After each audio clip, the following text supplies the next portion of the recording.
attractive to women. So you've got it all. But the vast majority of men, I mean, are ordinary.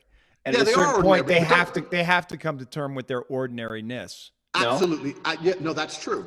But this is a very interesting point, because I personally could never come to terms with being ordinary. Why not? Couldn't tolerate it. Why? So, because it would be the worst. It's like the worst possible sentencing. So that's your fear. I don't know if it's a fear. I'm just telling you a life I would not want to live. Because I was ordinary financially. Like, I wasn't born rich. I was born into a very poor family. As smart as my father was, chess doesn't pay. He also loved gambling, women, and booze. So you add all that up, we were very, very poor. Me, my mother, and my brother, when we moved to England, we grew up in a homeless hostel. So I grew up at the very end of the socioeconomic ladder. I had a worse start than 99% of people. But I lived my life when I was poor, furious at the fact I was poor. Because my ego, and I'll be honest, my ego is at a point where I didn't understand how other people can afford Ferraris and I can't. I would be 18, walk into college, and a Ferrari would drive past, and it would ruin my week. And everyone would be like, what's wrong with you? And I'd be like, don't you see, this fat fuck can buy a Ferrari and I can't. Why? He's not a better man. He's not a better person than me. I'm just as good as him, if not better. I couldn't stand the fact that there's people who could do things I couldn't. So this gave me unlimited motivation to get rich. Now, I found a way to get rich, and I believe that anyone who really, really, truly wants to get rich will get rich one way or another.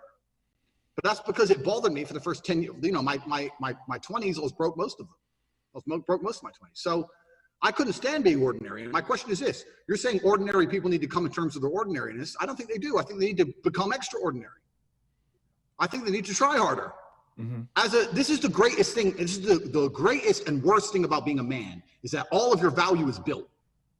If you're a woman, you're born beautiful, game's over. You're born pretty, that's it, it's done. You have your value. Now you have 6 or 7 years, you're valuable. You could be a moron, you're still on a billionaire's boat because you're hot. Done. As a man, it doesn't matter if you're born good looking. If you're stupid and weak and broke, you're still gonna struggle. It doesn't matter if you're born rich. Like I said, if you're still stupid, weak, socially inept. As a man, you need to have it all. You need to have wisdom. You need to be funny. You need to be tall. Well, tall is one thing you can't fix. Strong, good looking helps. They like the idea of you being able to fight. You need interesting stories. You need money. You need freedom to be able to say to a girl, fuck it, we're going to Moscow, pack now. You need all these things. And a lot of that is self-built, not all of it, but a lot of it is. So when I speak to ordinary people, I say, well, how are you trying to stop yourself from being ordinary? And a lot of them aren't.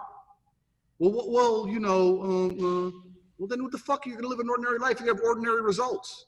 I couldn't tolerate that. You could give me, I already had a very bad financial start. I had a huge advantage genetically. But even if I had a huge genetic disadvantage, there's no way I would have been a normal person. One way or another, no way. Because I know life's too short for that shit. I want people to, I couldn't live that way. And I don't know why people are trying to come to terms with that. I don't think you should. I think you should be constantly pushing to be extraordinary, no matter who you are.